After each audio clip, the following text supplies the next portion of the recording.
It's on YouTube. Yeah, it's on YouTube, Kofi Piesie TV. Okay.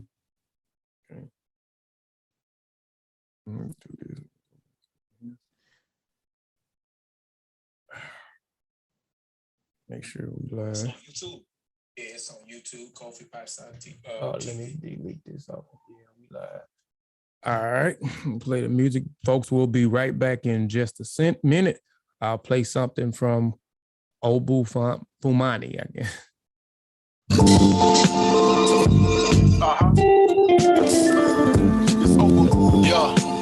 Obu Fumani, man. You know it. It's so.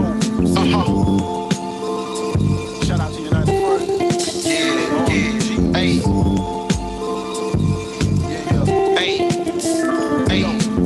Cognitive dissonance, colonized indigenous minds, bodies, innocence, European participants, Jesus no deliverance, rebellion with militants, culturally different, rape, murder incidents, justice no equivalence, lyrical abolitionists, ancestral reverence, soul music to resonance, mind sharp like elephants, melanin glow, elegance, imperial pestilence, governmental negligence, miracle black excellence, manipulate the elements, formulate with eloquence, bars to social relevance, United Snakes decadence, African-centered preference, my people set the precedence, MCE the delegates, go and check the references, eat it out the sediment, evaporate impediments, this that shit excrement, our story indefinite, saying Kofi by increments, body temple instrument, tuned into the infinite, over.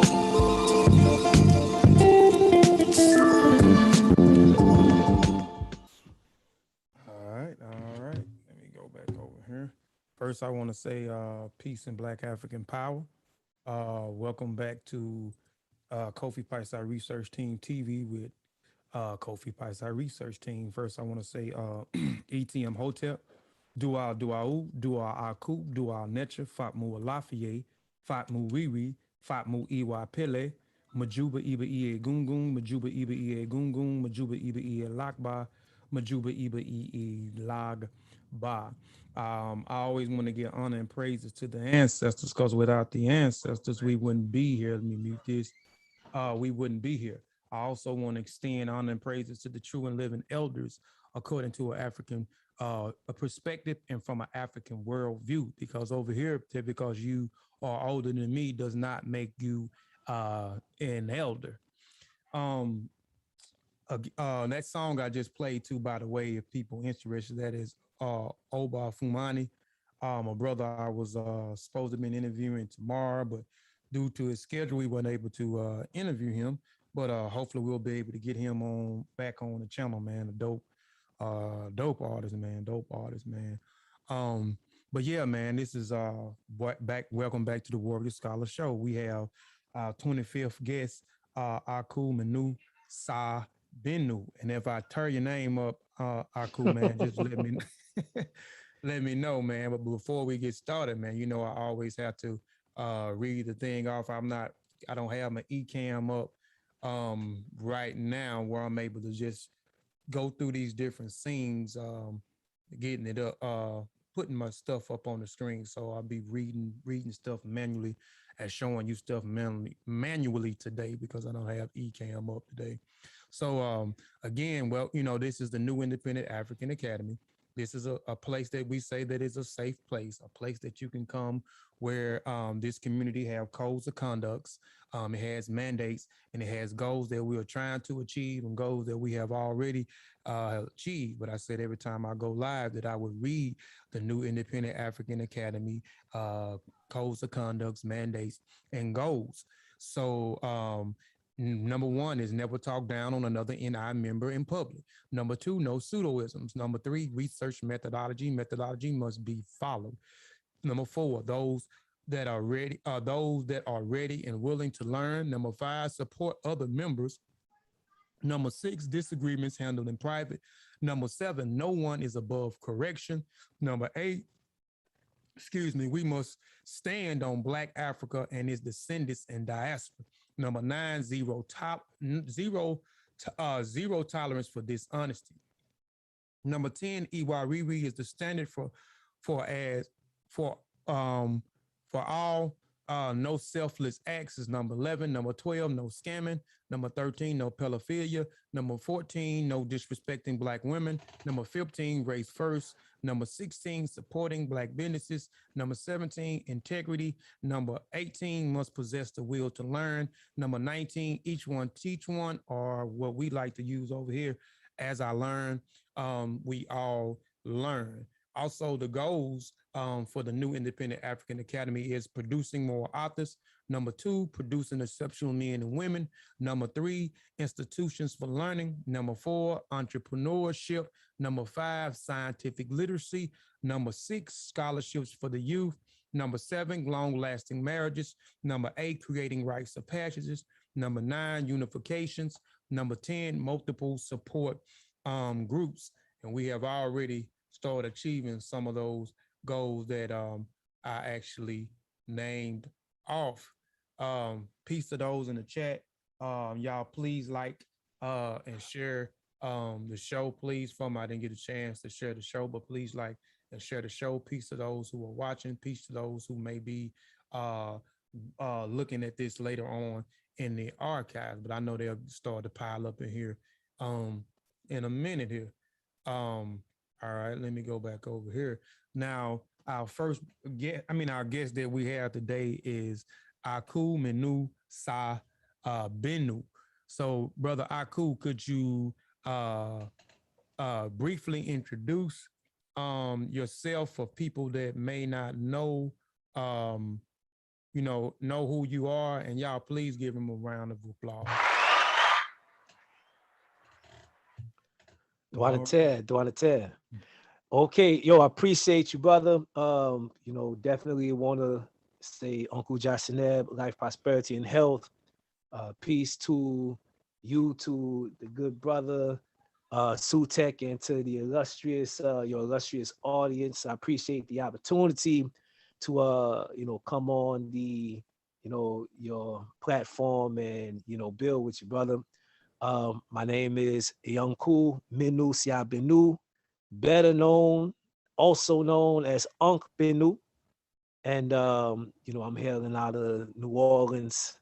And, I'm an African, first and foremost, a father, a husband. I wrote a couple of books, also still writing, conduct tours to the motherland. And, I'm all about African liberation, and anything that I'm doing, whether it's, scholarship, whether it's, traveling, whether it's music, no matter what it is, teaching, it's all about our liberation and our independence. So, I'm happy to be here, brother. Yes, sir. Yes, sir. Let me do this right here. One second thing. Trying to share it on my page real quick. All right, man. So the first few questions, Aankh Benu, is some questions that I asked everybody to come on, man. So name some of your favorite warrior scholars, man. I definitely would like to know who some of Aankhu Benu favorite warrior scholars are. Man. Okay, so the goats, of course. Right. So, I have to shout out, the Osir Shekin to D up, right? Great ancestor Shekin to D up.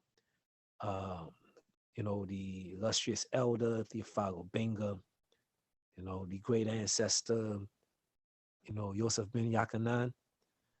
These are, some of the, folk that I can say as far as my work and, where I get, if I were to say, okay, what school, right? What lineage does my my work fall into? It's definitely these scholars here. I consider myself from the Diop school, and the vision that he had for African people, and the place that Kemet, you know, the place that Kemet holds and should hold for African people according, you know, to his perspective. You know, I share that, and it's I use that as a you know, fuel, right? You know, an inspiration to you know, pretty much organize everything that I do around, you know, that goal, and that focal point. But um as far as my favorite scholar, yo, I'm gonna shout out somebody. I don't know if you guys have heard of her. You know, Dr. Denise Martin. She was a professor of mine and you know, a mentor of mine at the University of Louisville in the Pan African Studies Department.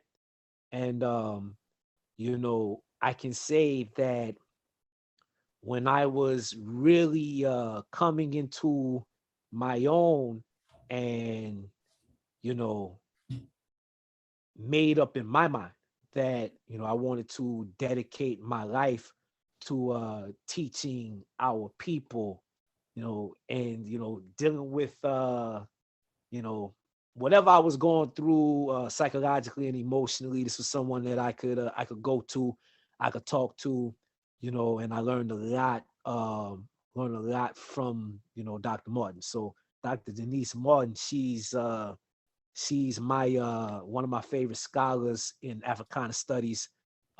She's written works on, you know, the you know, voodoo epistemology, for instance, right?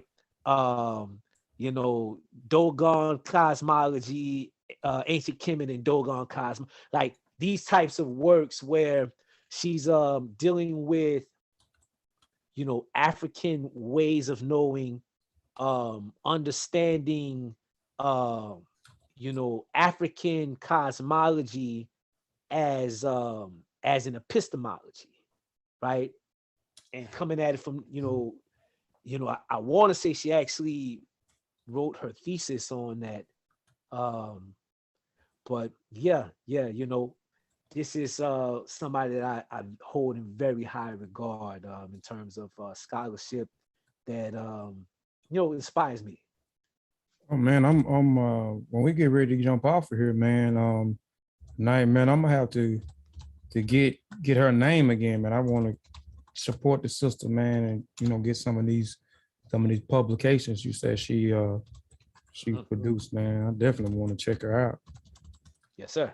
Just want to check her out. Okay, man. So name and I, you know, with those, you can't go wrong with those warrior scholars that you actually name and quite a bit here.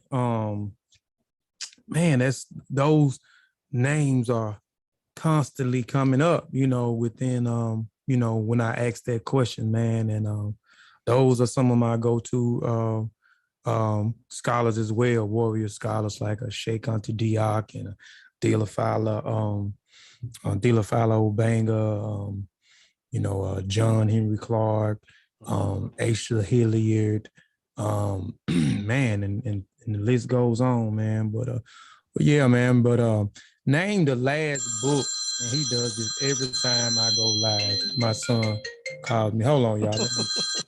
I'm telling you, every time I go live, it's like he know when I'm live. He calls my phone, man. But yeah, man.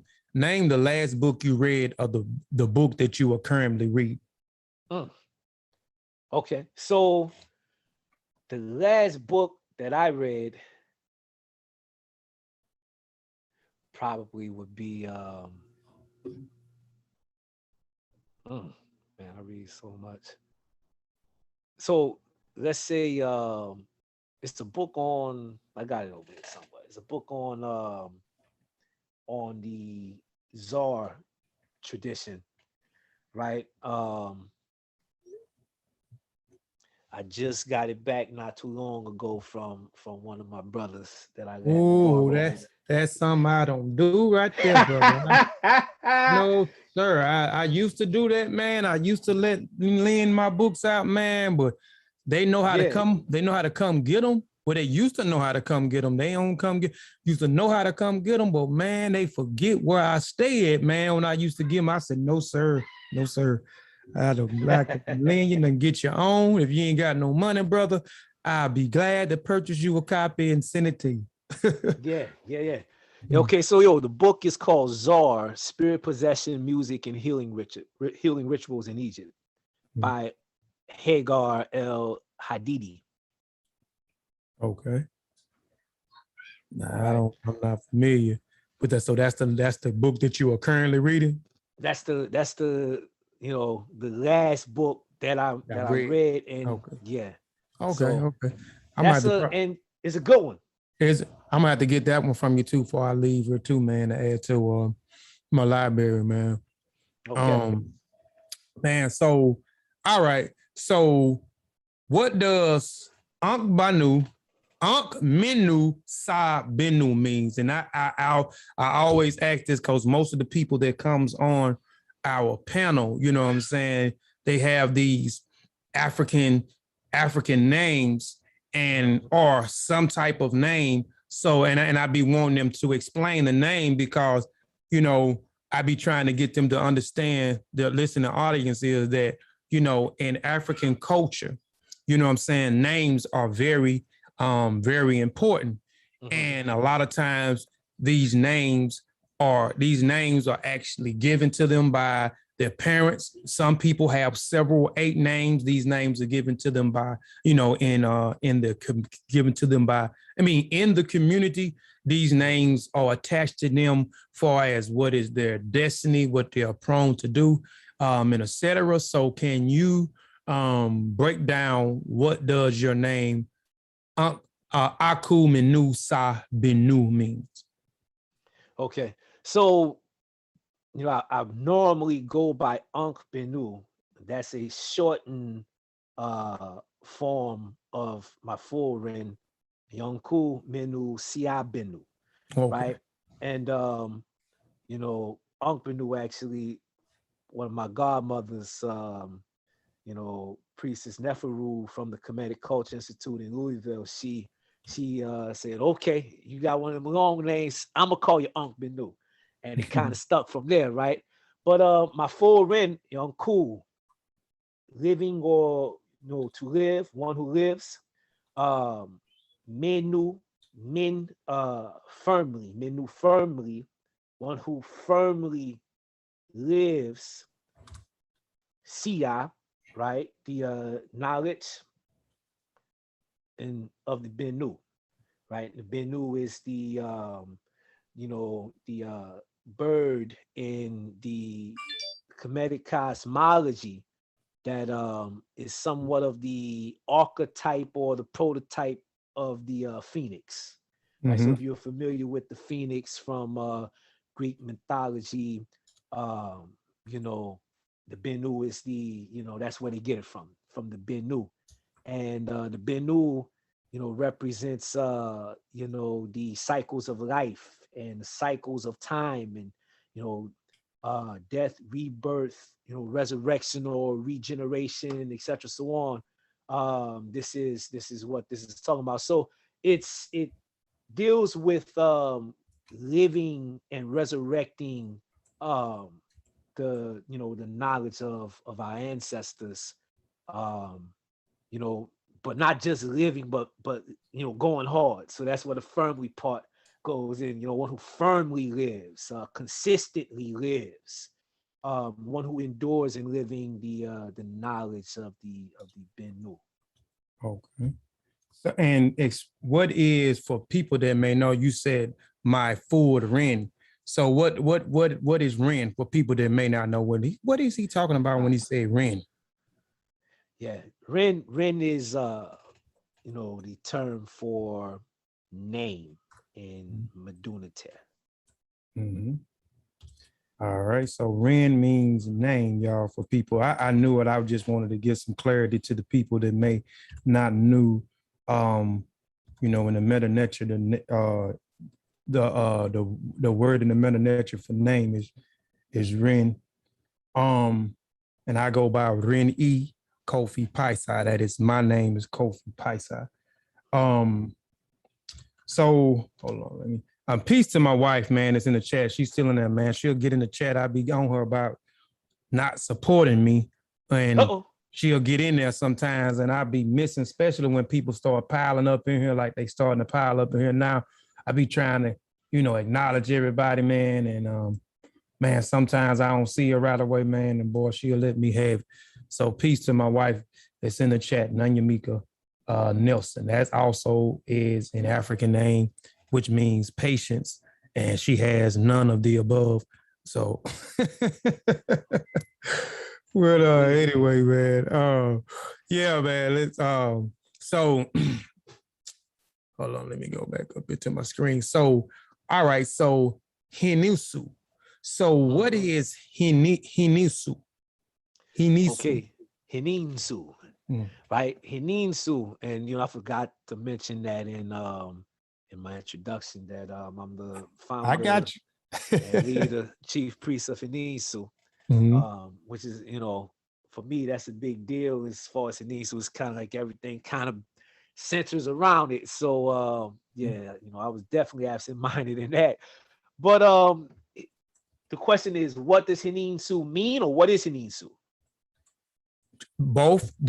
I want you to kind of break down what is Hinisu, and then what is Hinisu to you, because I what you did with that is also dope as well. So yeah, break both of them down. Okay, do want to tell? So yeah, Hininsu. This is the community that we established, my wife and I. My wife Marina Benu, Second Renut Benu. She and I established Hininsu back in 2011.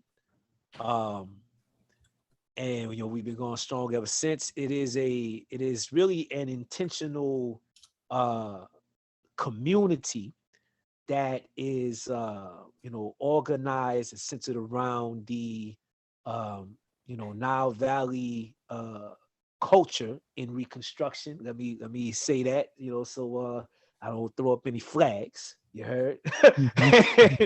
And our aspirations are to actually establish a community where we are, all the families that are a part of it.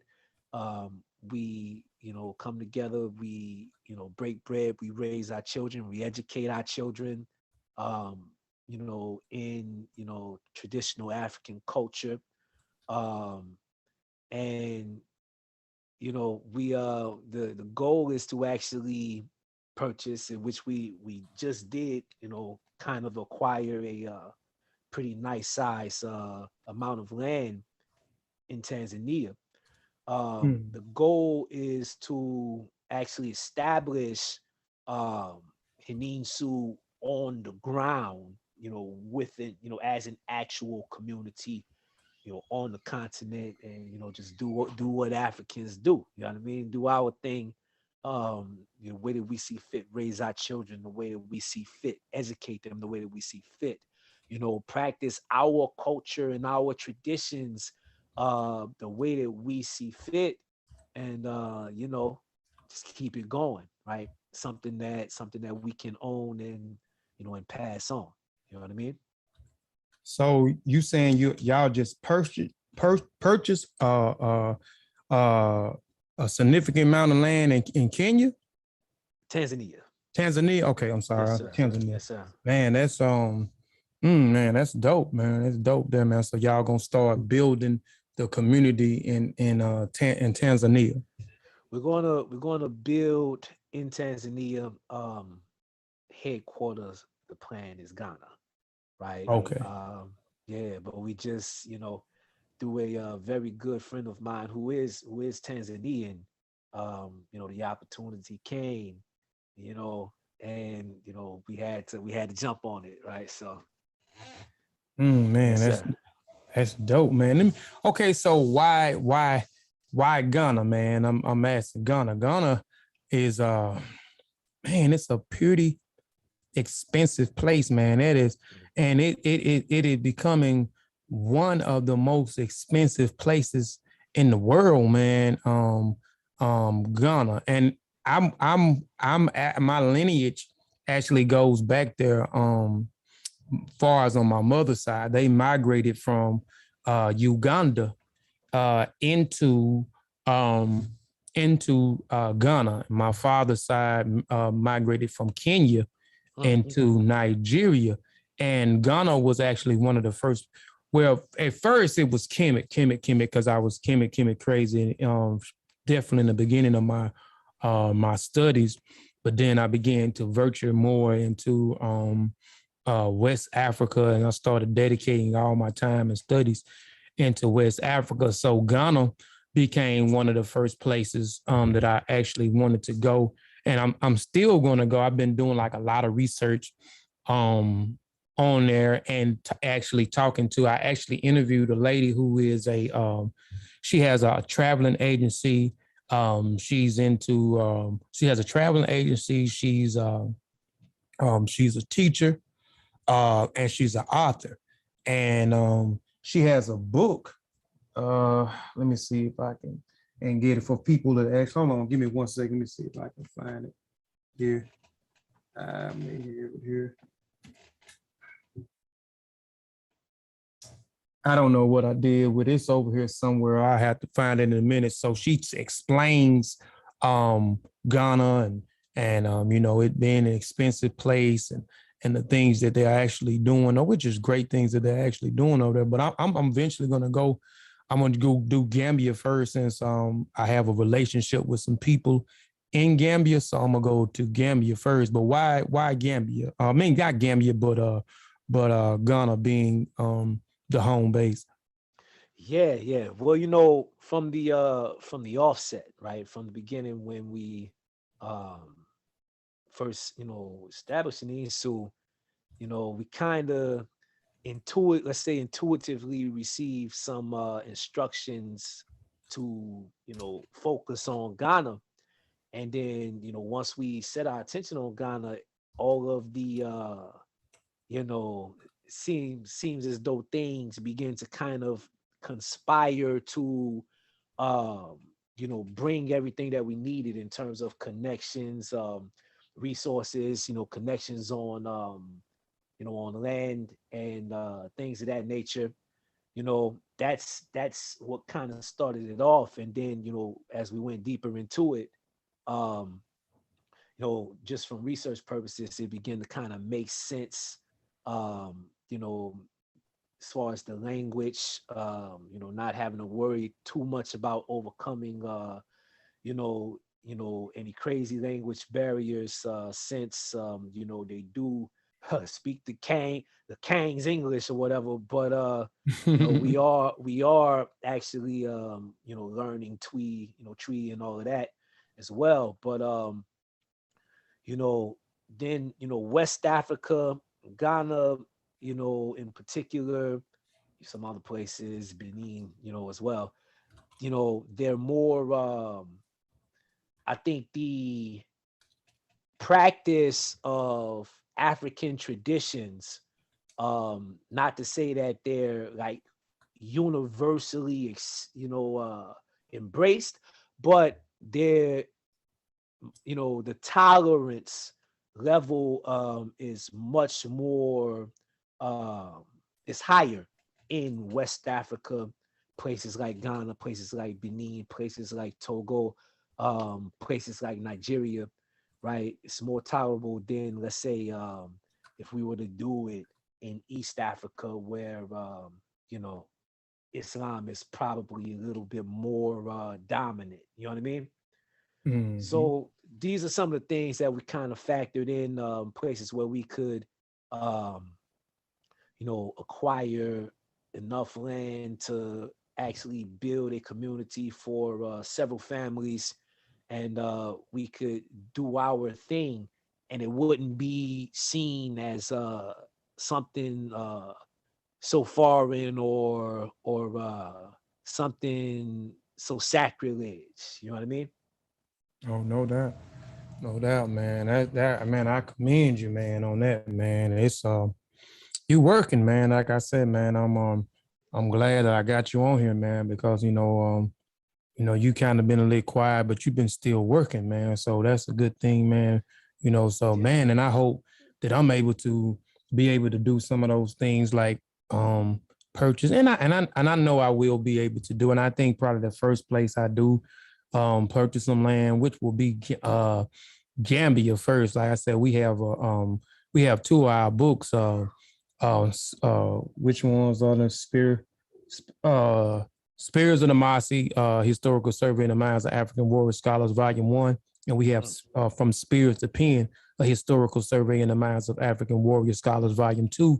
That's down there in Gambia in their library at their schools. There's the Gay Ajoro Skills Academy down there. And we also have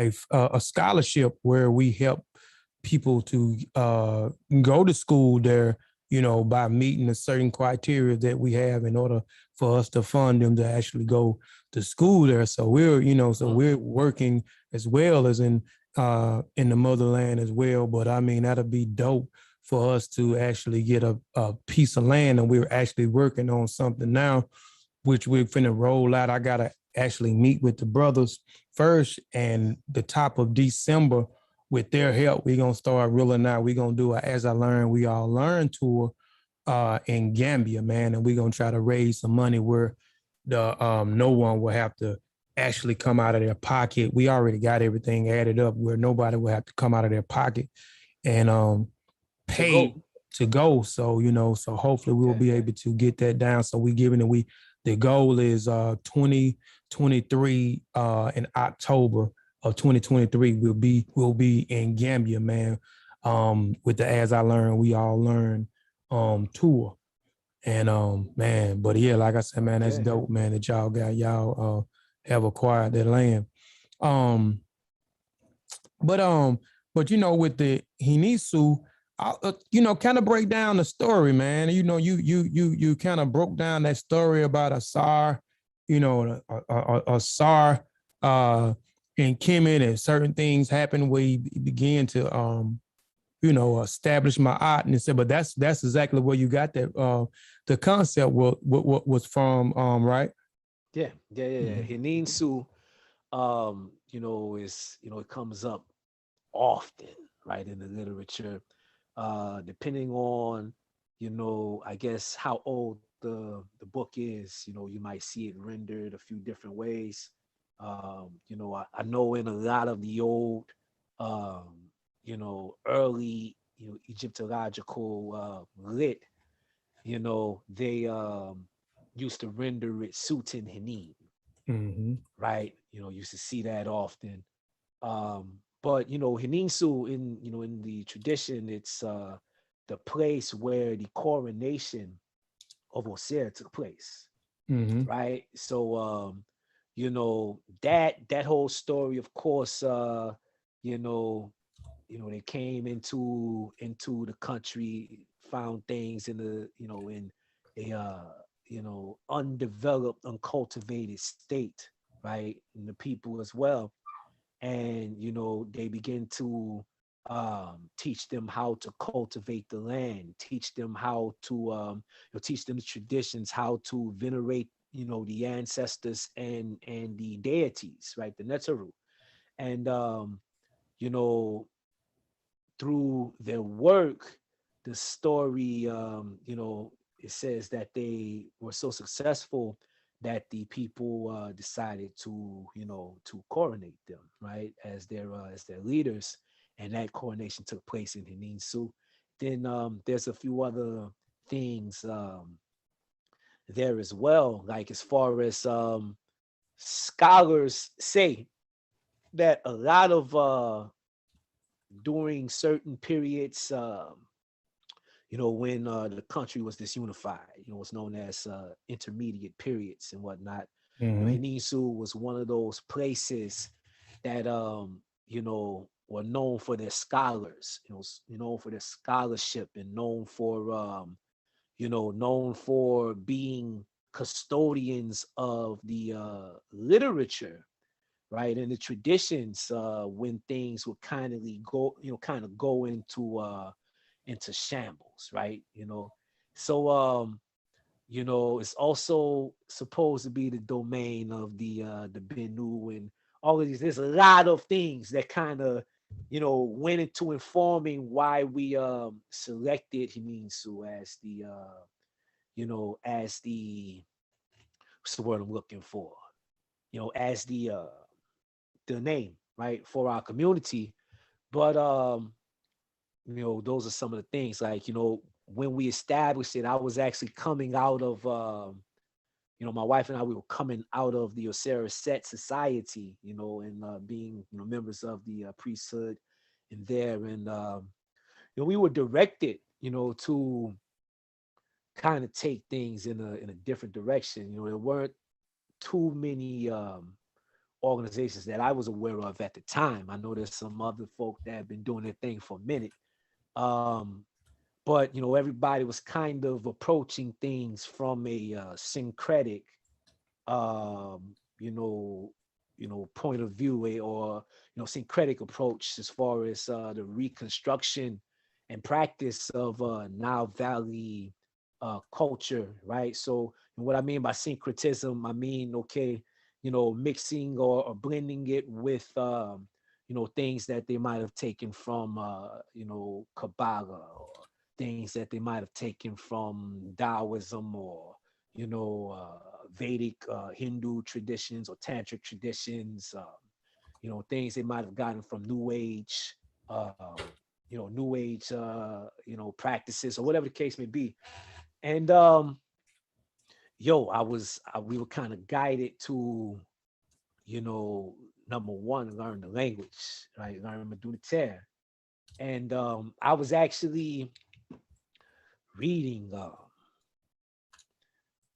a book called Fundamentals of the Yoruba Religion.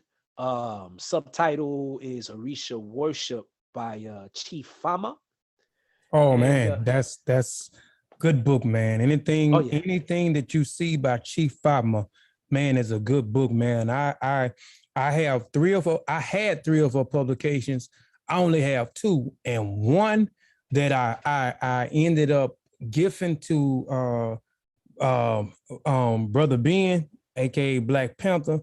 I gifted to him, and my intention was, I'm gonna gift this book to this brother to show him my appreciation, because he liked Chief Fatma too, and he doesn't have this book. And I was explaining to him how powerful this book was, and especially dealing with the old dudes, and how she corrected a lot of things with people misinterpreting the old dudes and etc. And my intention was to go back and buy another book, go back and buy the book after I gifted to him. But I actually waited a little while, and I went back to try to buy the book. Man, that book, I think the book is $200-300, man. I said, golly, I ain't finna spend that much money. I'd definitely be divorced. I go spend $300 on a book. I can't remember exactly what it was, but it was a couple of $100, man. I bet you if I go in there and try to look the book up now, it's still priced up there, but it's definitely a good book to have. But man, sorry about that, man. But go ahead, man. No, it's all good. Well, yeah, I was reading that book, and I said, I know where my book was last, right? Mm-hmm. I don't have it in my possession, but it's in good hands, with family. But I was reading that book, and I was reading, and I was taking note of how they had all these hymns and prayers for every occasion. You had these oriki, or praise names that you use to invoke the Orisha for all these different purposes, etc., so on, right? And I was like, yo, this is beautiful, this is dope. Where is this in Kemet? Right? While we using mantras to invoke Kemetic Neteru, why are we using Vedic mantras, why are we using mantras of Lakshmi and Ganesh and Saraswati and all these different Vedic deities, right? To invoke African deities, Kemetic deities in particular, right? I'm looking at this Yoruba book, and all of the you know, prayers, all of the invocations, all of the rituals are in Yoruba, right? So why do we have to, you know, go all around the world to do something? You know what I mean? So that was the question that arose in me, right? As I was reading that. And I went over to my bookshelf, you know, got up, went over to the bookshelf, picked up the you know, Pertim Hero. This was the Budge version, that, you know, Yuggle Budge quote unquote Book of the Dead with Aankhu on the cover, right? Went over, grabbed that book, and kind of thumbed through the little table of contents that he has in there. And as I'm reading the titles, right, man, it began to hit different. And it's you know, after, let me make sure I'm clear on what I'm saying, right? After reading, you know, because around this time I'm studying, you know, ATRs, right? I'm getting deeper into my studies, you know, deeper into you know, the Yoruba traditions, deeper into West African voodoo, deeper into Haitian voodoo, deeper into Doga. Like, I'm getting deeper into these traditions, and I'm seeing the parallels, I'm seeing the commonalities, the kinship, right, across. And after, you know, reading this particular book, you know, it just hit me. I'm like, okay, where is this in Kemet? I pick up this Pertim Hero, I thumb through the table of contents, and it began to hit different in my head. Like, yo, this is like this.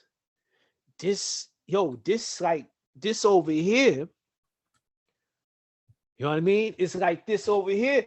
I begin to see certain things. So the next thing was, you know, for me to investigate it to see if it's what I think it is, right?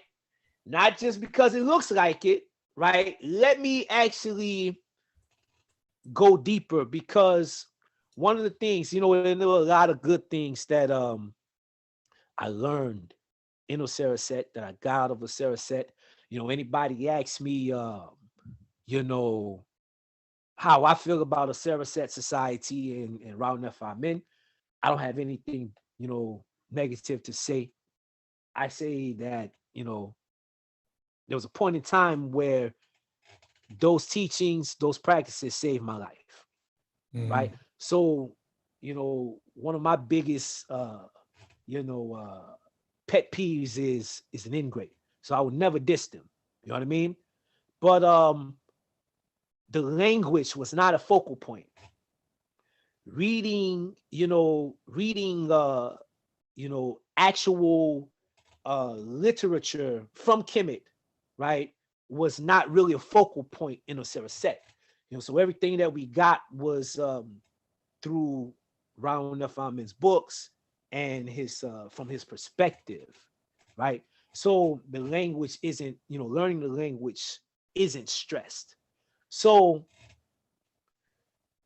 I took time, because at the time I had already been teaching for, man, for a minute. I was already teaching, you know, had been teaching Kemetic Culture Institute, was teaching in the, you know, Set Society, and I took like a year off to just stop, right? Start over, you know, learn the language, and then go very heavy into the you know, into the actual primaries, into the primary text. Right. You know, and then after that, my brother Rameri, who's you know, he and his family, they live in South Africa, right? It's a Zulu brother.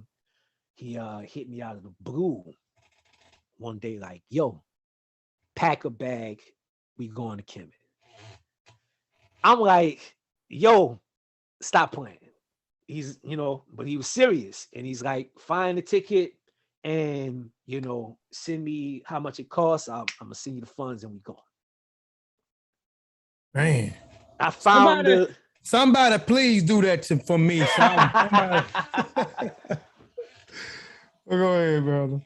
Yo, I found the most busted ticket I could find, like 30 something hours one way, 40 hours on the way, like something crazy, right? Just to see. And man, I found a ticket leaving from New Orleans to Toronto, Toronto to Frankfurt, Germany, and Frankfurt, Germany to Cairo. Right? That's the way I did that. You know what I'm saying? That's the way I did that. And I sent it to him, and yo, he sent the funds like the next day, and got a ticket like 3 weeks later. We was there, and is this Aankh Manu? Is this the same time? Because this is when I kind of I don't know if it was. I think it was prior to you know, us being in the session. And I think that's how I got in. No, that's how I think that's how I got in. Oh, no. I think it was right after I seen you. I didn't know who you was at first. Was this the same time when you and brother Sars Hotep was over there at the same time? This was like, I think at 15. This when we was assembling the session my Nimetanetcha. I kind of remember the year. I think it was like 2015. So this tour here, that, you know, when I went the first time, it's like 2013. Okay. Well, this wasn't okay. Yeah. So you know, we get over there, and that was it, man. Like, you know, after, you know, taking a year, 2 years to really go in with the language, and you know, we went over, and one of the guides that we had specifically in Luxor, he was like, who the hell are y'all? You know what I mean? He's like, who are y'all? Like, what are you doing here? You can read this stuff. None of us can. You know what I mean? He's like, what are y'all doing here? And you know, he's like, are you like some kind of professors or something like that, right? And you know, told him, you know, somewhat, you know, in a way, you know, this is what we study, like kind of like for a living.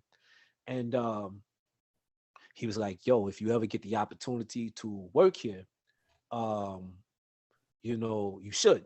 And yo, just like that, I said, well, we want to do that, and we want to work with you.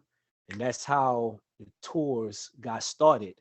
And you know, all of that, as far as the approach that we took, all kind of came around you know, the same time, like maybe a 3-year period, where we kind of put everything, you know, press the brakes, you know, and just said, yo, we got this thing wrong. We want to go in, study the primaries. We want to study Kemet in Kemet first, and you know, if there's anything, any gaps or anything like that, you know, we want, you know, help in terms of reconstructing, right? We're going to go into interior Africa first and foremost, right?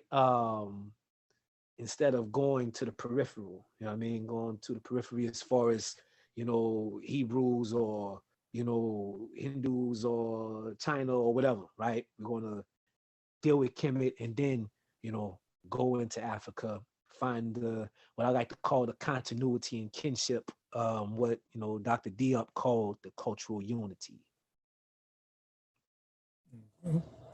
Man, and so and then later, okay, so that your tour that you and Sar, that I seen you and Sar on? Was that your tour?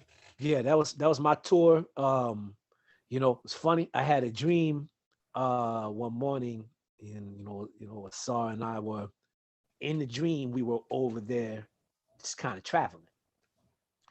You know, I divined on it, and I think right after I got, you know, the divination, I hit him up like, yo, I just, had this dream. Boom, boom. I told him told him straight up. I don't care about, coming across this, you know what I'm saying? So, I had this dream, did divination, woo, woo, woo, want to invite you on this tour to kind of co-lead it with me, right? So yeah, I invited him my second time going. Brought him over there. Yeah, man. That's when and this was 2015, right? Yeah, that was 2015. So yeah, Yeah. I did that. I did, kind of, he had been, from what I understand, he had been to Cairo already before. Mhm. But I did, pretty much did for him what my brother Rameria did for me. I brought him over, covered everything, and we went from Cairo all the way down to Abu Simbel. Okay. Yeah. Okay. So talk a little bit. So talk a little bit more about you. Are you going to do any more tours? I know you did one, 2009 was the last one that you did, right? 2019? Yeah. Yeah. 2019 was the last time that we went. We're going back. The dates are July 11th through the 26th.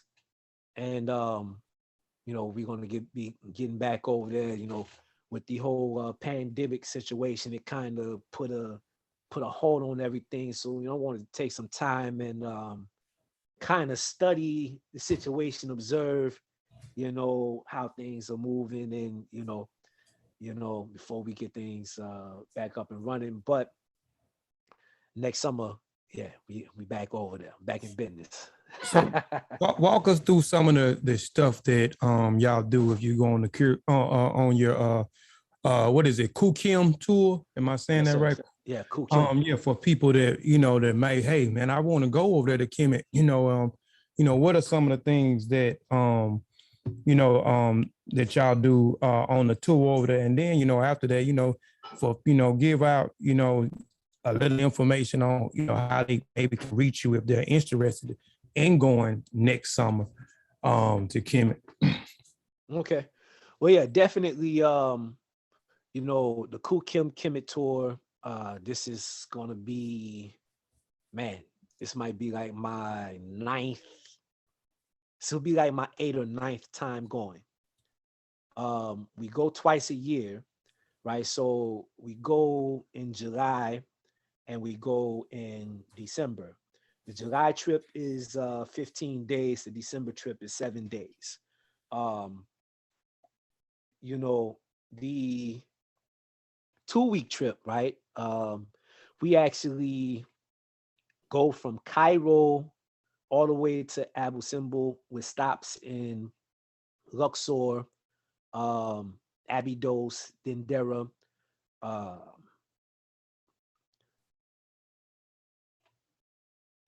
Edfu, Komombo, Aswan, and then Abu Simbel. And everything is covered as far as your in the fee. The registration fee, everything is covered. It's what you call all inclusive, right? Except for your passport, your tourist visa, which is like $25 you get, upon arrival. And also the we don't cover drinks, right? You gotta get your own drinks. But your meals, as far as when we're in hotels, your hotels are covered. Breakfast is normally a buffet at the hotel. That's covered. We don't cover dinner and lunch, right? That's something that you can get. But on the cruise, right? We do a cruise from Luxor all the way down to Aswan, with stops in Komombo and Edfu, right? The cruise covers breakfast, lunch, and dinner, right? So, some of the things that we do as far as our itinerary. So in Cairo, we actually start in Giza, right? wherever we go, we start on the West Bank, right, to deal with the ancestors first before we go to the East Bank and deal with the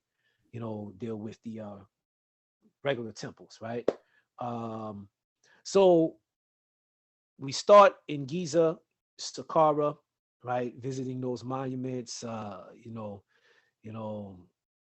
see the Step Pyramid, right? Heru Maket, or the so-called Sphinx, the Great Pyramids, right?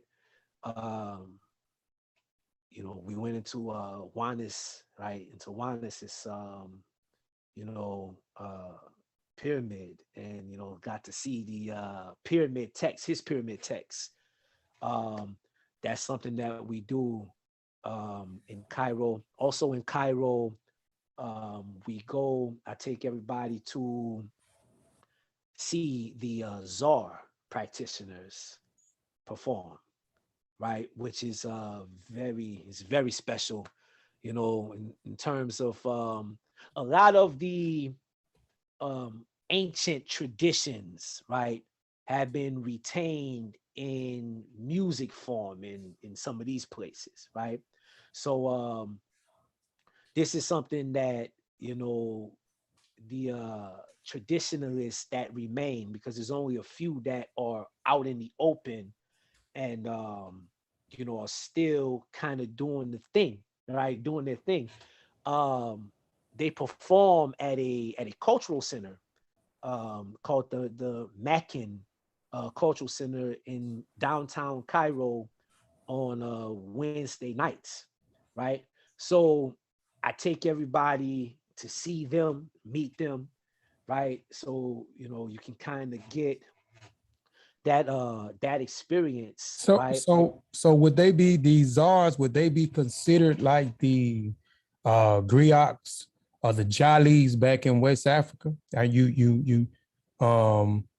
You mentioned them keeping the traditions intact in performance, and that is one of the elements of the griots. They was also musicians. They was also dancers, and they was able to communicate and keep a lot of their traditions intact with performing. So would these guys, these czars, would they be considered, a jolly or a griot? I would say you could definitely look at them like that more so today, right? Just in terms of our traditions, music has always kind of been like the center of it, in terms of all the rituals and prayers are kind of sung. The rhythms, right, are used to set the ritual space, tone, and actually aid in facilitating the people, the participants, going into quote unquote altered states of consciousness and things of that nature for ritual purposes. So in that regard, I would say that today they're kind of like that, because the actual practice of the actual spiritual practice, right, quote unquote, is outlawed. It's illegal in Egypt, right? So they're allowed. Explaining them why it's illegal for people that may not know why it's illegal for them to practice that over there right now in the 21st century. Why is it illegal? Okay, so today the Arab Republic of Egypt is predominantly an Islamic country, even though, right, they do recognize Judaism and Christianity as legitimate religions, right? That's pretty much where it stops, so to speak. So the Zar practitioners, because it's a kind of like a healing practice, right? It's identical to Bori, right? In the how amongst the Hausa. As a matter of fact, you have two types of Zar. You have Zar Tambor and you have Zar Bori, right? Zar Bori is in the south of Egypt and in the Sudan, and then it spreads over west and it's just called Bori amongst the the Hausa, right? And it's called Bieri or Bieri amongst the the it's an ethnic group in Gambia and in Niger, right? That also have this practice, right? But basically their understanding is that there are these forces that used to, let's say our people used to venerate these forces, right? And then Abrahamic traditions came in and kind of put an end to that as much as they could, right? But because of that, we've been placed into disharmony with the forces that kind of undergird, right, life and reality and things of that nature. So this opens the way for disorder, disease, etc., so on to enter into an individual's life. So oftentimes it manifests as some kind of a psychological issue or what people might refer to as spirit possession, and they do rituals, right, with the intention on reconciling whatever's going on with the forces that are involved, and sometimes it involves an initiation, right? You just can't do maybe like purification or whatever. You have to actually marry the force, right? So this is that's pretty much how it works. And because it's a predominantly Abrahamic or Islamic country, the forces that Zar practitioners might interact with or engage in their rituals are considered to be demonic, right? In in the eyes of the Islamicists, etc., so on. Right. I just wanted you to break that down for people that might not knew that Kemet, is a Arabic nation, and it's the Republic of what is it? The Republic of what? Republic of Arab Republic of Egypt. Yeah, Arab Republic of Egypt. Right. Man, so let's talk about, man, you're a brother of many talents, man. So, let's talk about your publications for a minute, man. You well, first, man, I want to ask how long have you been writing, man? You got 4 publications out, man. So before we briefly talk about those, man, how long actually have you been you writing, been putting pen to paper? Man, okay. So for a long time, right? At least like teenage years. Once I went off to to college, I started writing for a publication, like a school publication at the University of Louisville, called the Black Hawk, right? So this was all black students that were either considered, either interested in becoming journalists or authors, right? So I started out, writing for that publication and then became co-editor of that publication. And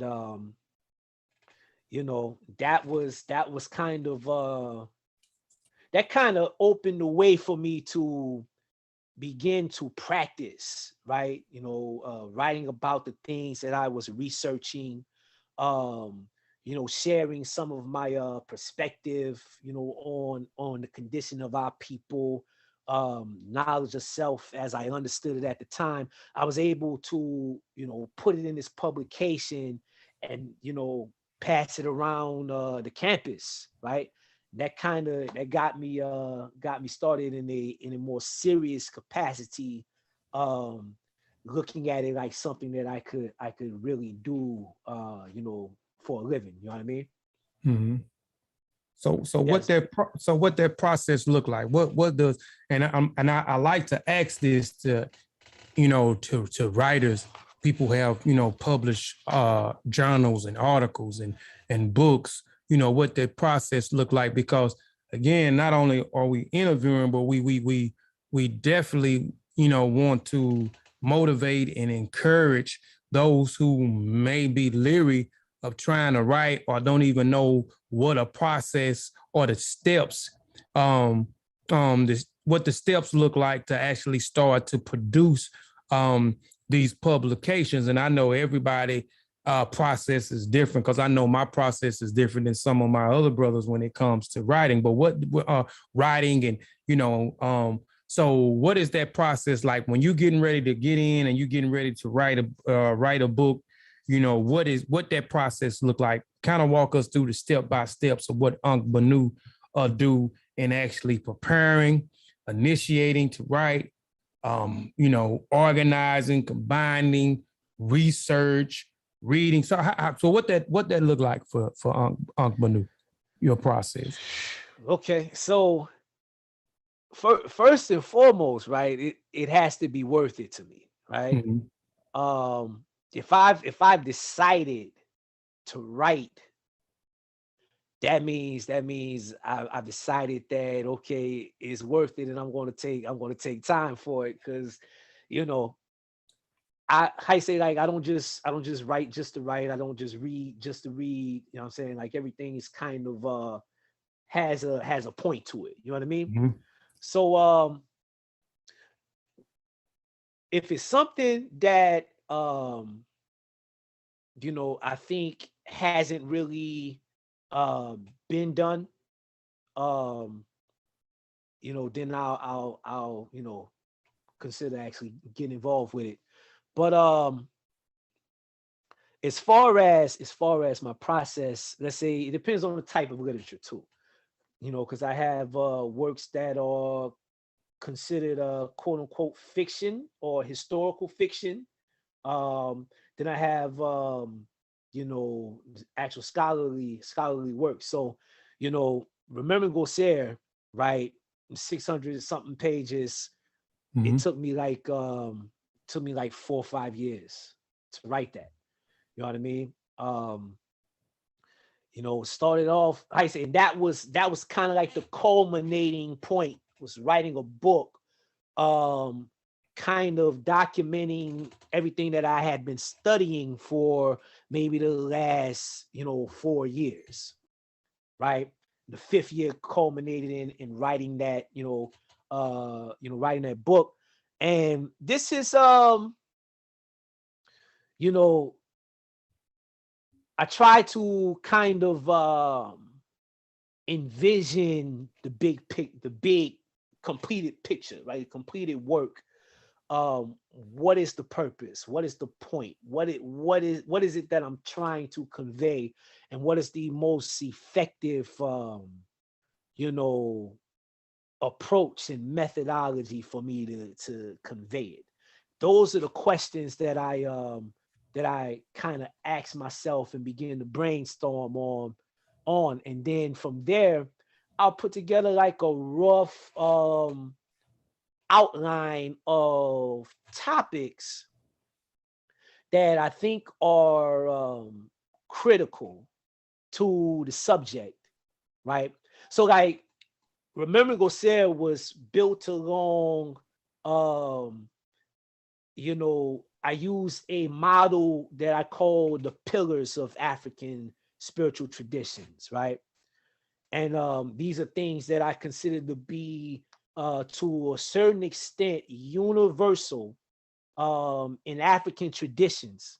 And I use, and of course, Kemet being an African culture falls right into that paradigm. So we had seen a lot of work on Kemet relating it to these, East Asian, traditions, and relating it to Kabbalah and tree of life, and relating it to,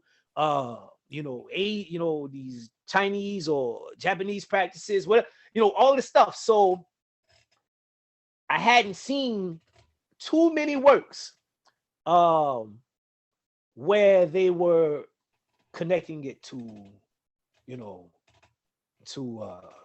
Western Central Africa, right? Southern Africa, right? East Africa. I hadn't seen too many works dealing with it in that regard from the perspective of someone that is reconstructing the culture for the purpose of practicing the culture, right? I hadn't seen it. Round If I'm In, he did a great work in terms of even making the idea that it's Kemet, the Kemetic tradition is something that could be practiced. His work was epic and monumental to me in terms of even the possibility, sparking the possibility, right? So, but coming from like a hard body, we're going to re-Africanize Kemet, right? And only deal with Kemet. And if we need to explain something, we're going to deal with the Dogon. We're going to deal with, with voodoo. We're going to deal with, the Yoruba traditions, right? We're going to deal with, African cultures and traditions if there's something that we need to provide context for. I hadn't seen it done. So it was worth it to me. And then fitting or organizing the book according to these pillars, right? And explaining the cosmologies, explaining the practices of, the ritual, Iriket Raneb, or the things that were done every day. How they venerated their ancestors in Kemet, right? How they venerated or kept the shrine, right? Even certain divination practices, right? These are things that I wanted to really, really deal with in detail, as well as dealing with, of course, my art, dealing with the importance, right, of family and ancestral veneration from the Nile Valley perspective, right? Really, really going in. And after that outline, I might use it for kind of like a rough table of contents, and after that, it's a thing of really the research had already been collected. Now it's just a time of laying it down. And I mean, it took a minute. I had computers crash on me, right? Where I had to go back and and when I say crash, I mean like the blue screen of death, like, oh, what I mean? I wasn't I didn't have stuff saved to like external hard drives and things of that nature. It crashed in the middle as I was writing, and had to kind of go back and try to get certain things back, and it was a task, right? But studying the primaries and coming across things that let's say if I'm reading the facsimile, where somebody has transcribed, let's say the coffin text, and they might have committed an error, right, in the way that they rendered something. Who's in my mind trying to translate this this particular relief, and having to reach out, what I mean? So I remember, I reached out to Wu Jiao, right? On at least one occasion, to say like, yo, what is this? Right? Now, these scholars are saying that, it's this term, but I can't find it nowhere. So, he's like, oh yeah, that's an error, right? It was a lot of, had to deal with a lot of that, right? But to me, I don't care how long anything takes. It has to be on point. And, I encourage, right? As scholars, we encourage what he calls, scrutiny, right? Mm-hmm. Scrutinize, our work so that we can, make it better. For me, I looked at pretty much anything that I could get my hands on that came before me. And, in terms of Kemetic, traditions, spiritual practices, and I listen to problems when people, raise issues. Okay. The syncretism was a major issue that I wanted to address, right? I wanted to at least make sure that any issues that were issues before this was released could be as close to non-issues after, right? So if you tearing my book up, you got other issues that you're tearing it up for, and not old issues. You know what I mean? Mm-hmm. So just making sure that we're using credible information, getting primaries and things that are as close to primaries as possible. And yeah, that's the the method for that. As far as the other stuff, just using the imagination. Like right now, my wife and I were working on a series called Saga City, Bloodlines of Kemet. Along with a brother, good brother by the name of Dawood Knuckles. Right, it's a kind of like historical fiction. This African universe, this Nile Valley universe, right? Kind of coming at it from that angle, but telling stories,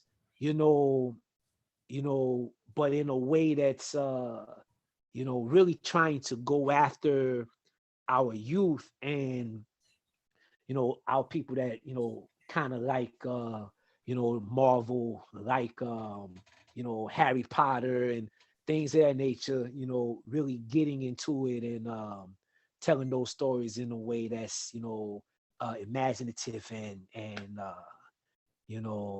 can capture our youth, entertaining.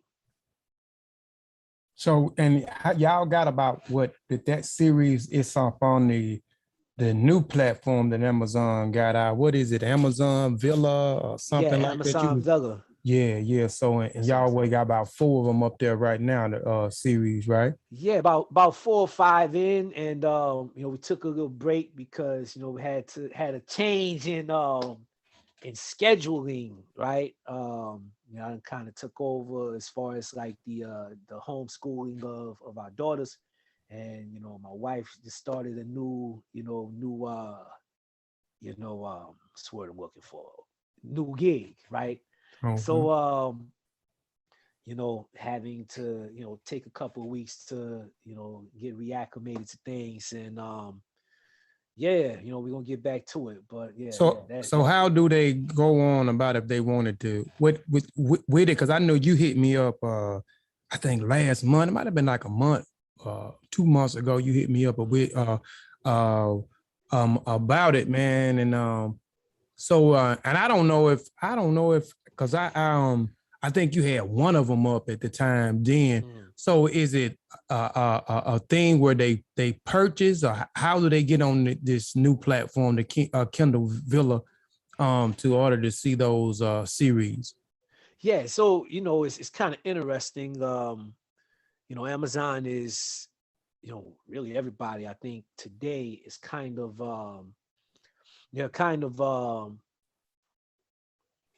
taking into consideration the ever shortening and decreasing attention span, right, of their audiences in this new social networking, social media culture, right? So it's episodic, right? And there were some platforms that were doing it before, like Wattpad was one that I used to deal with back in the day for like poetry and stuff like that. People would do short stories and you publish it in episodes, right? So that's kind of how this works. And you gain or build an audience by subscribers, right? Subscribers, getting thumbs up and whatnot. And I think you have to purchase the episodes with tokens, right? So I think you buy like tokens in lump sums, like 200 tokens for like $10 or something like that, something along those lines, right? And you can spend, tokens on, whatever stories, whatever episodes you want to. Okay. Yeah, very different. Yeah.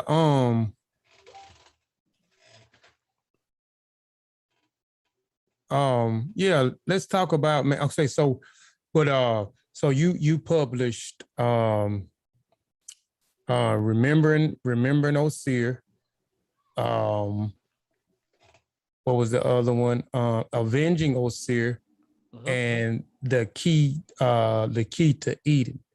Yes, sir. Can you kind of break them down just briefly, all three of those, just briefly, those, and how where are they available at, and how can they get them? Especially, my thing is those who, and I'm gonna keep stressing this, and with this coloring book, that we're learning coloring book that I've been taking pre-orders for, which the official date is Friday. I'm not putting it on any other marketplace until I feel like I'm ready to put it on there.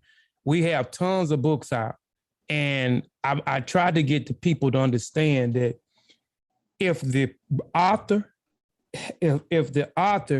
has a means of you purchasing the book directly from them, yeah, appreciate that. And they should start putting those our books in the chat.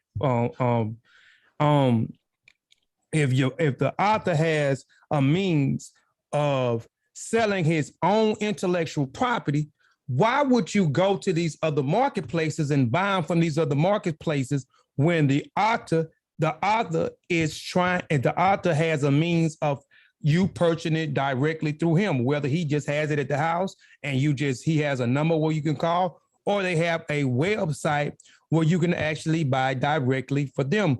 We want you to patronize the author. We got to get as much money as possible for our intellectual property. Those other marketplaces is cool. They for bragging rights. That's why most people have them on there. We have them on there for other people to facilitate and buy from.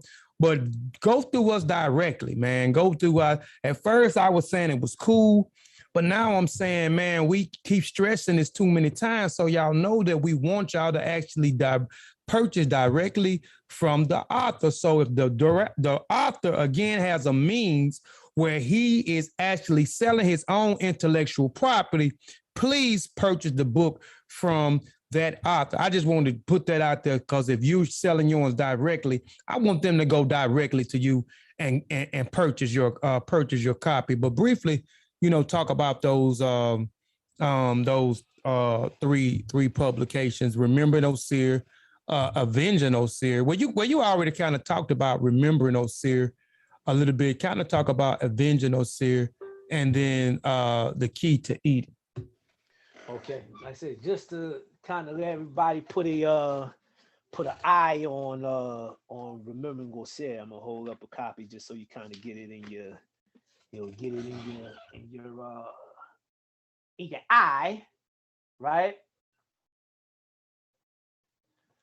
That this cover was put together. It was designed by my good brother Tahir RBG. Right. Shout out to Tahir and Mama T. Okay. All right. And it's that's that 600 page joint right there. Yeah, it's the 666 pages. 666. That's not on purpose. Right. I don't ascribe any significance to that combination of numbers, anything like that. It just happened that way. It was 930, but Amazon refused to print it at the time CreateSpace. When they got a time, they actually now have the same thing. They have a cutoff period. A Sars Uh-oh.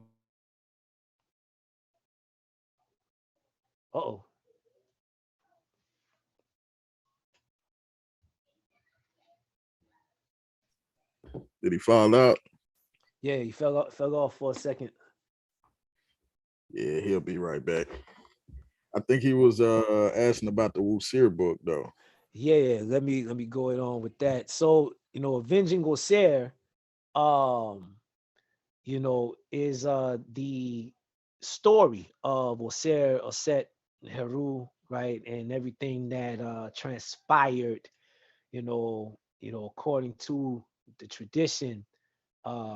It's that story rendered in novel, in novel form, to kind of make it entertaining and flesh it out because you don't really find too many just complete renderings of it. You have to kind of piece it together from this text, that text, this classical historian or whatever. So I went through as many as much primary lit, as much classical lit as I could to reconstruct the story. And that was how I wanted to put it together in a way that you could pass it to your shorties, right? Pass it to the children, even yourself. You could you could learn from it. It's entertaining, and is also like the culture, the principles is infused into the story, right? There are practices that are mentioned in the story that are like authentic. These are like authentic practices. These are things that they actually did, and that African traditionalists do on a normal basis. So I wanted to tell the story in a way that our people could relate to. It would engage in and capture the imagination and whatnot. So that's Avenging Osir. Avenging Osir is also included in Remembering Osir as like the first chapter, right? So I put it like separate, right? For folk that wanted to just get the story and maybe pass the story to their to their children, and they don't have to worry about passing them a 700-page book, right? So you know what I mean? That's why we did it that way. But yeah, Avenging Osir is the novel, right? The story of Osir set in Heru in novel form. And I get pretty good I've gotten pretty good feedback. A lot of people like the story. They like that. Okay, what about I'm back too, man. My laptop died, man. When I got all these things hooked up to my laptop, boy, it'd be pulling the juice from my MacBook real quick, man. It died on me. I thought I had it plugged up, man. But yeah, talk real briefly about the key to Eden. Okay, yeah, that was my very first book. Oh, okay. I thought Remembering Osir was okay. No. Yeah. The Key to Eden, I published like 2010, 2011, somewhere up in there. And that was like it was a book that I wrote to kind of bridge the gap, so to speak, between our people that were let's say dealing with knowledge of self, um, from whatever angle, right? But in this case, I was coming from the perspective of a practitioner of the Kemetic tradition as I had learned it at that time, up until that point, from the Osir Set Society. What I did was I took what I learned as far as the principles and translated it using the biblical text. So this is to close the gap between those of our people that were dealing with African spirituality, so to speak, and the folk that our family that's still in the church, right? They in the church, you ain't finna get them out the church. You know what I'm saying? Don't even try it, right? But they're your people, so you might want them to stop side-eyeing, right? So, I did this kind of like as a way to help bridge the gap, to kind of bring some understanding to where you could kind of let them know how you looking at things using a language that they're familiar with. Okay. Yeah. Oh man, and okay, when that's kind of segue into because you mentioned African spirituality, like I was talking to you earlier, man. But hold on, before we even go into that, how can they purchase those books if they want to get Remembering Osir, or they want to get Avenging Osir, or they want to get the Keys to Eden?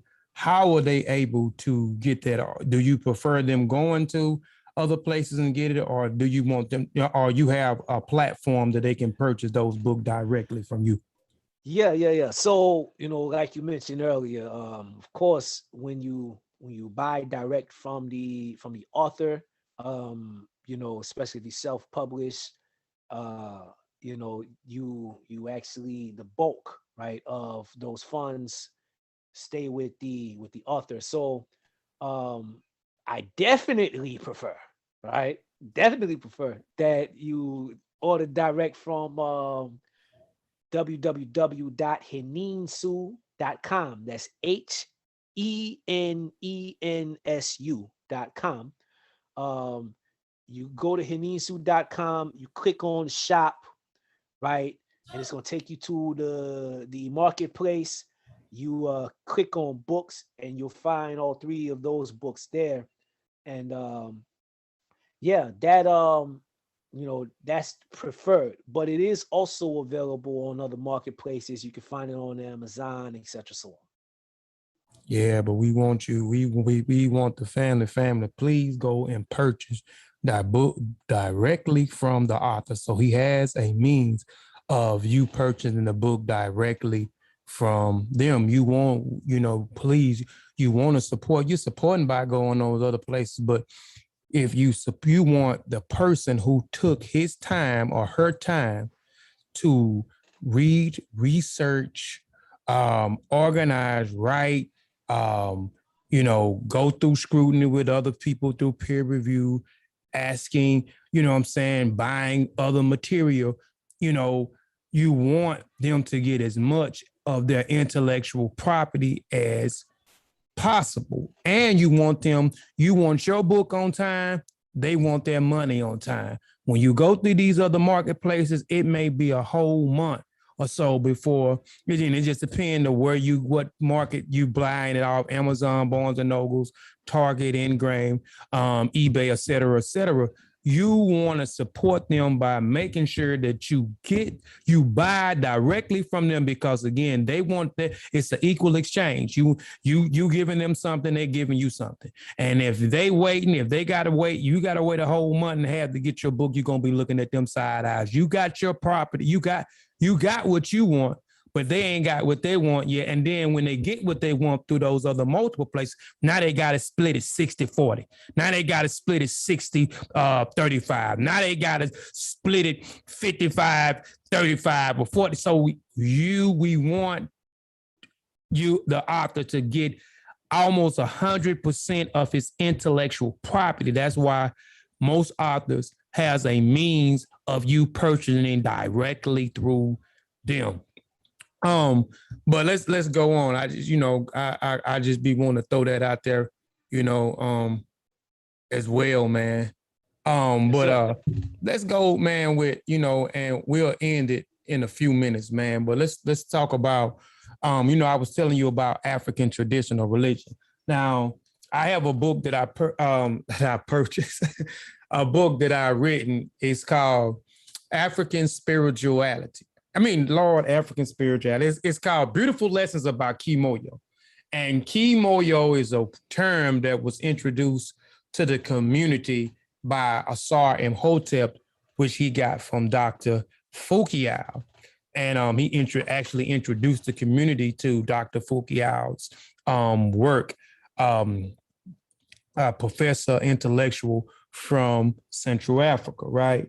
So I already, before he introduced the term, and even Dr. Fukiao, and I was already I didn't too much like the word. I wrote, not actually wrote, but I did a presentation. I actually did 2 presentations called African Spirituality, the who, the what, the why. So I was trying to explain with those 2 presentations that I did of how the customs and the culture actually came into existence, and so I tried to explain that in detail, far as the physical aspect as well as the spiritual aspect, how those things actually came about. So I already had a regards or I didn't like the word African spirituality. And then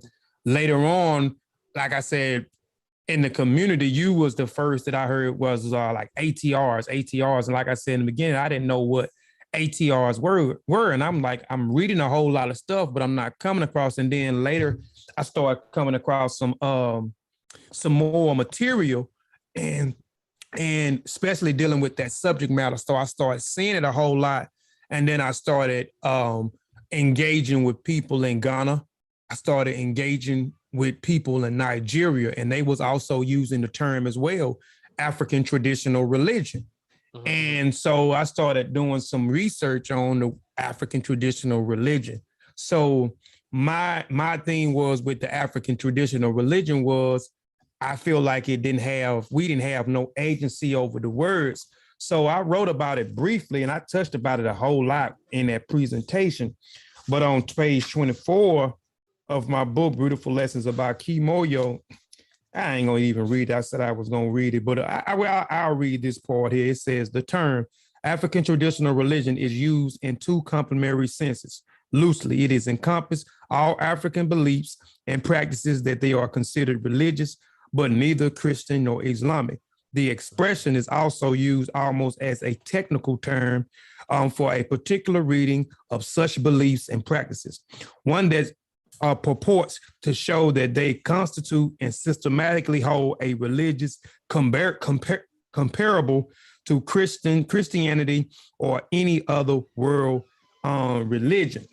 So, and I don't know if you are familiar with a brother. He's actually a European, and his name is Godfrey Parada.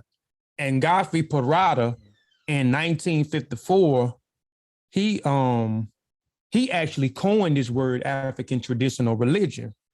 And he coined it in 1954. And it was, all through times we have radical, what they would call radical white men or radical white men who would rally behind, you know, African Americans or Africans that's in the diaspora. And Godfrey Parada, he was a Methodist preacher, and he went to school and he received numerous PhDs.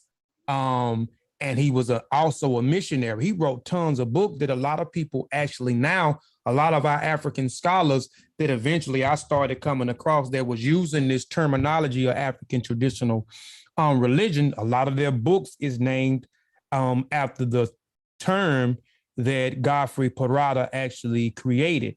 And I was just saying I have an issue with that term because we have no agency over it. I'm saying because we didn't create the term. But John M. Beatty is another brother who I actually, in my dedicated forward, I dedicated this our very first publication to John M. Beatty, or it might have been the second one. And the other brother name is Boje Oduwu. And these two individuals are the individuals who actually champion the word African traditional religion. Like, you know, you talked about a while ago in Africa, where actually in Kemet in North Africa, a lot of that, the traditions is outlawed there because, you know, it has become an Arabic nation, and only certain religions are looked upon or accepted there, and that's Islam, and you mentioned Christianity. So, and even with that, a lot of those looked at the traditions of those people in whatever area in Africa. They looked at them, and you even mentioned a while ago with being demonic, you know, demonic or satanic, or this was primitive or heathen, paganism or idolatry, all these different terms that they, when you will mention the customs and the traditions or what people call in religion. So at that particular time, they didn't want anyone to relate that as a religion. You know what I'm saying? Because if you relate that as religion, then you was comparing it to Christianity, Islam. So John and Beatty and Boje, both of these, one was from Kenya. John and Beatty was an African scholar and who also was a priest, a Christian priest, an angelic Christian priest. And he was raised a Christian. And at times we have to understand too, Christianity being in those areas, because a lot of the missionaries that came in, they set up Christian schools. So a lot of the people in those communities will go to these Christian schools to actually get an education, right? So he was a Christian, raised a Christian, and John and Beatty debunked it, a lot of those misconceptions of a Western society, as well as Boje. Boje, who also, John and Beatty was from Kenya, and Boje was from Nigeria. He was also a Methodist Christian, and he went on to teach and be a professor at a university in Nigeria. And this missionary who I'm talking about, who created the term African traditional religion, Godfrey Parada, he studied for 19 years in Cote d'Ivoire and in Benin. And then he went on to teach at a school in Nigeria. And as he was leaving out in 1958, Boje was coming in to actually teach. So he was getting some of the concept, the ideal, and those two guys actually pushed and spread the term and popularized the term African traditional religion. And from those two individuals, they debunked a lot of things that was coming from the West for us dealing with our culture. And they ushered where this was able to be accepted and able to be accepted in a university. So now you start to see African traditional religions accepted into these universities with African studies, Africana studies, and certain things like that. But my issue was that we have no agency over the word African traditional religion, or even the word African spirituality, because I ain't gonna say we have no agency over it, because the African American created that term, African spirituality, to rebel against the word religion, because we was coming out of slavery. We knew what Christianity, we knew what Islam actually did to our people. So we rebelled against that word religion and changed the word religion to spirituality. But we started to encompass, and I understand why we encompass all of those things into one, when, Igbo has their own tradition, the Yoruba have their own tradition, the Akan has their own tradition, the Chewy people have their own traditions, the Dogons and etc. has their own tradition. And when we did that, we just encompassed with African spirituality all those traditions into one, man. But what do you think about that, man? I mean, the ATRs, man. Do you think that's something that we are to continue to use for, or do you think that what we trying to push for as the term Kimoyo, because Kimoyo actually describes our traditions a little bit better in terms of African, even though African traditional religion could be, somewhat, but I'm saying that we have no agency over that word because we didn't create it at all.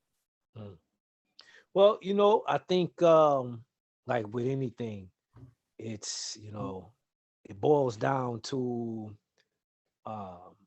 what your goal is, right? Any terminology that that we're going to utilize, to get our ideas across, we always got to think about who we're talking to. Like, for instance, people get turned off by different, we all got different trigger words, so to speak, right? Yeah. For some folk, spirituality might be a trigger word. African, a trigger word for buku of our people, right? You know what I mean? Religion is a trigger word for some other folk. And I think when we start, to get a little bit more specific, right? Anything that we're well, I don't believe there's any term or language that we're going to be able to choose where somebody won't have a problem with it. Especially once you start to dealing with terms that are ethnicity specific, right? Then you got to start factoring in whether or not, well, you don't have to, but there are going to be some groups, right? And by groups, I mean, maybe, this ethnic group may not be that fine. Like, for instance, right? If I were to pick fuga, right? Word, right? From Fulani, a lot of folk might have a problem with that because a lot of folk got a problem with the Fulani for whatever reason, right? Going with a Yoruba term over an Igbo term, etc., so on. These are things that if the purpose, and let me say this, I should have said this in my introduction, right? I'm a Pan-African nationalist, right? First and foremost, I'm a Pan-African nationalist. So, when I was saying that I'm from the Diop school, he talked about the cultural unity of Black Africa, right? For the purposes of a, really a united Africa, United States of Africa, so to speak, right? The basis of a federated state, etc., so on. Like, this is kind of the angle that I'm coming from. So for my purpose, I would probably use more generic terms, more all-encompassing terms, because my purpose is kind of far-reaching and all-encompassing as it pertains to our people. But and again, even in saying our people, right, as Africans of the diaspora coming from over here, even looking at all of those folk over there as our people is something different from what they actually do. Many of them over there on the continent, right? Mhm. So, like, if there's anybody, I always say this, if there's anybody that's African, right? The African was born out of our encounter with the West, with the European, right? The African was born. So understanding that, right? It's like, yo, we do our DNA, we see, yo, we gumbo, right? We're genetic gumbo. You know what I mean? So this is one of the reasons why I'm like, okay, I don't really have a problem with the use of the term African or African, traditional religion, etc. So on, because also in terms of my work, I am more focused on the commonalities more so than the specifics or the intricacies, which, not to discount them, they are very important and should not be ignored at all, right? But for the larger goal, right, I want to lump everybody together. Now, Kimoyo, I support its use, right? I think now, as far as if everybody is to start using it, right, as a rule, then of course all of the heads are going to have to come to the table and argue it out. And I'm with it. I'm with it, right? So Yeah. that's that's that's all good. Let me say this though, as far as the reason why I prefer to use African traditional religion over, let's say, African spirituality, though, I'm looking at it from the perspective of organization. If you Mhm. notice, right, folk that use the phrase ATR, right, or African traditional religion, are coming from a more organized practice, right? They may be, may be involved with a house or a temple or whatever the case may be. There's some kind of lineage, some type of organization or organized body that they're connected to. There's a chain of command or hierarchy. There's accountability and things of that nature, to where you're not just making things up. You're not just doing whatever you want. You're not just blending all of these different things together, right? Let me say that while I am fond of the use of African traditional religion as an all-encompassing term, I am not, I am not,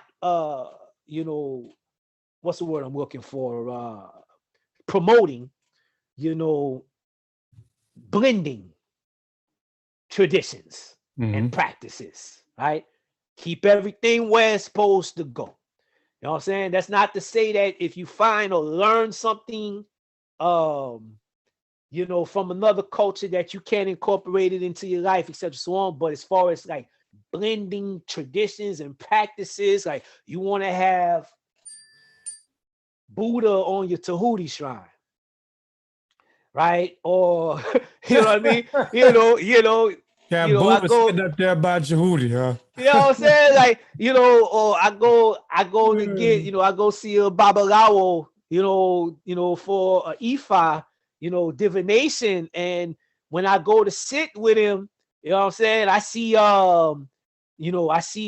China Master or Shiva, or what I'm saying? It's whoever, like that's not, you know what I mean? I ain't with that. Let's just put it that way. Right. So but anything that is going to, connect the bulk of our people in a way that is, that we're organized and getting things done, right? There's a mutual recognition and saying, oh, okay, like when I laid out those pillars, like I didn't, just say, okay, let me just pick some random practice. No, these are things that can be found in, I don't know too many African traditions where you can't find them, right? So, the goal is unity, unifying our people, because I don't see any real sense of liberation coming as long as we're set tripping. You know what I mean? Right. I agree with that. I definitely agree with that, man. Yeah, man. Shoot, boy, we done, man. What we done, man. We done went over time, and they say you when you're having time flies when you're having fun, man. And I'm looking, we definitely into. I said an hour and a half, and we into the 2 hour mark, man. We gonna get ready to end it in just a minute, man. I'll let you get the final words, man. But before and real quick, like I said, I don't have my eCam up where I can just throw it up on my scenes on the screen. But for the folks that don't have, and I don't have all my cameras on today neither. So for those who don't have Spear Masters, Historical Survey in the Minds of African Warrior Scholars, Volume 1, please go and purchase this on our Same Tree Different Branch publication. This is our Volume 4. We have 4 volumes. Spear Masters, it is expired. The name is expired by the Dinka people in the South Sudan. If you don't have my book, Beautiful Lessons About Kimoyo, please go cop that as well. Beautiful Lessons About Kimoyo. I know I said initially, I may be January now, I was going to do an expanded version. This has 10 chapters. The expanded version is going to have 14 chapters. If it don't come at the end of December, it'll come sometime in July. But you can go get this copy right now. It's available. And appreciate those who are already done purchased it and gave me feedback. If you don't have Sean's book, what is it? What Sars COVID-2 taught me, please go get this publication. It is also available on the Same Tree Different Branch publishing. Go get his works as well. And the new coloring book. I'm telling you, man, it's a nice coloring book. I'm only having it available. You can only purchase through me, not through me, but through our publishing company right now. And later on, we will have it available on those other marketplaces, but I took it off there just so people won't have to go to any other places. They can come straight to us and patronize us. But this is the coloring book, which will be released Friday, but I've been taking pre-orders and I actually shipped off about 30 copies already. I had an individual to buy 10 wholesale books, another guy to buy 15 wholesale books to put in the store, and had a few people to actually purchase it as well off the website, man. But it'll be available Friday, and those pre-orders I shipped off Friday. It'll be available this Friday, but I just shipped out the pre-orders for the Spear Master Coloring Book 1. It's 33 pages.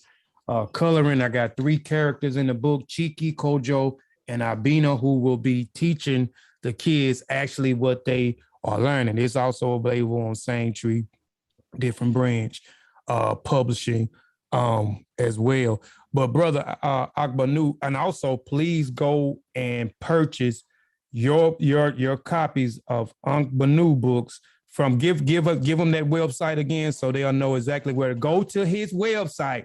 Don't go to Amazon, go to his website and purchase his books. Give him that website again, Aankh Benu. Yes, sir. Yes, sir. All right. So I appreciate the opportunity again, to come on this illustrious platform. And definitely had a good time building with my brother Kofi. And this my books, right? You can find them at www.henensu, HENENSU.com. HENENSU.com. www.henensu.com. When you get there, you I think the load, the front page, you press enter and you will see a menu, bar. You click shop, and then you'll see the books. Click books, and you'll see all 3 of the books. Then the Saga City Bloodlines of Kemet, that series is available on Amazon Vela. Amazon Vela. That's Saga City, SAGACITY, right? Saga City, Bloodlines of Kemet. And follow, subscribe, right? Give us a like so that we can get more of our people exposed to, the information and the entertainment that we need in order to raise the type of Africans that we need. Yes, sir. Yes, sir. Sutek already put it in the chat for us, man. So it's down in the chat for people that are interested in purchasing my brother's books. Also, yeah, he has it in there. I'm gonna put it in the description as well when I get ready to get off here. I gotta put the thumbnail and put the information in here. So once I put the information and our information in here, I'll definitely put your the website information. So if people go back and look, they can just click down at the bottom in the description, and it'll take them straight to your shop page on there for them to actually purchase your book. But they also, this will be an opportunity too for them, right? For them when you plan on going back and the Kemet in the summer of next year. This is also be the website that will help them out with that, right? Or help them Yeah. actually to get in contact with you for as your tours, right? Yes, sir. Yes, sir. Yeah. So Cool Kim Tours, right, has a dedicated page on the website. And we haven't opened registration for July yet, but it's going to be within a matter of days that we actually do open registration for it. And it's definitely an opportunity, right? We spend like I said, we go from Cairo to Abu Simbel. We see the Czar practitioners perform. We go to all of the major temples: Luxor, Karnak, Seti the First in Abydos, Temple of Heteru and Dendera, Hatshepsut's Osirian or mortuary temple, Valley of the Kings. We go to Saqqara, Giza, the museums. We go to Edfu Temple, Temple of Heru-Behudet, Temple of Sebek and Heruar and Komombo, Temple of Aset at the island of Philae, Elephantine Island, Nubian Museum. We actually spend like 5 days living in the village in Aswan, right, in the Nubian village. And I have I have a teacher over there that I learned the Nubian tradition, from, right, that I introduce whoever comes with me. I introduce you to my elder and my people there. And, my elder can become your elder if you're interested in learning those traditions as well. And we stay there amongst them for 5 days in the village. So, yeah, I mean, it's really the opportunity of a lifetime, and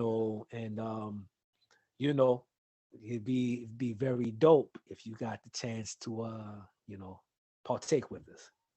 Yes, sir. Yes, sir.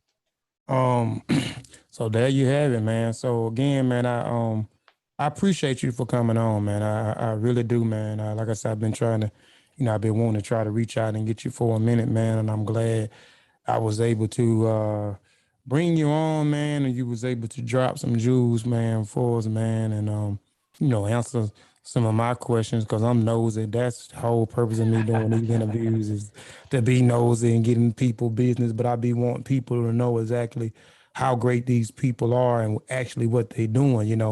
A lot of people ain't just on YouTube bumping their gums. They are actually doing something. And I just want to, you know, uh, you know, pull my hat off to you, man. Also for that land. I mean, you have land. This brother has land in Tanzania, y'all. So, man, I can't wait to see how that unfold, man, and what y'all do with the land that y'all got over there, and then venture off into Ghana, with the land. So that's a major move. That's big, man, for acquiring that land over there, man.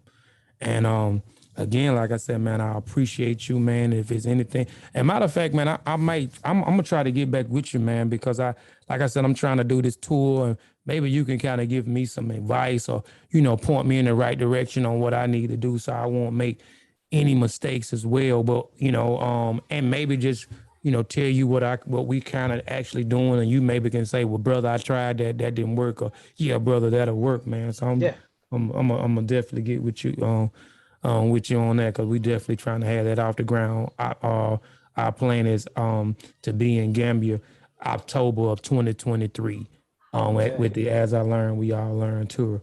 But again, man, I said, and matter of fact, today, I have a client I have to finish his logo. When I get through with that today, I'm creating another shirt. Also, go to our apparel online apparel store, Mboka Family Connect Apparel. All you got to do is go to Google, type in MBOKE, and the rest of it pop up, Family Connect Apparel, and go get you some of our apparel, man. And also, like, if you're rocking with the new Independent African Academy, we have shirts, we have some nice sweatsuits up there with the hoodies and the sweatpants, man, a variety of colors, man, and all tons of other things. But I'm finna put up today, patronize the author directly. Them the next shirts that y'all will see up in. And I'm serious. You will see them tomorrow evening. They'll be up. I'm gonna have hoodies, sweatpants, caps, V-necks, long sleeve shirts, socks, everything up on there, man. So y'all can go get it, man. Especially, man, all you authors, man, y'all get y'all a shirt, man, and wear that around, man. And just when they tell me where can I go, just point them out to your shirt, man. Tell them, get it from me, man. Don't go to Amazon. Don't go to Barnes and Noble. Don't go to Target.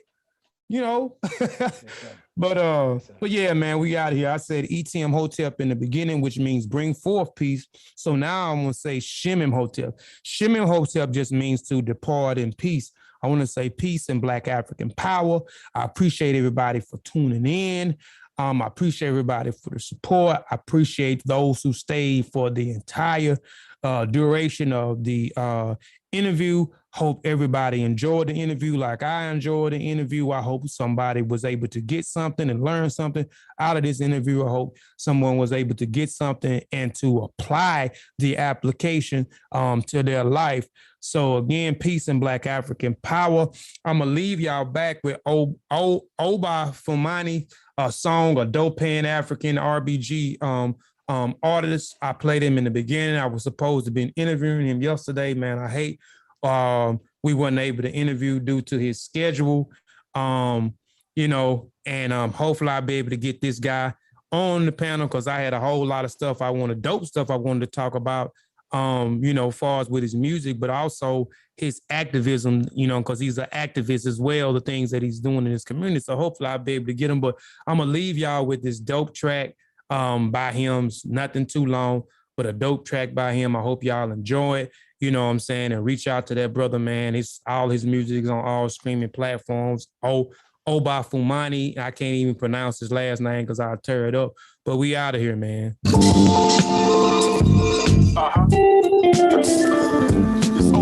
Yeah. You know it. It's so. Shout out to United Front. Yeah. Hey.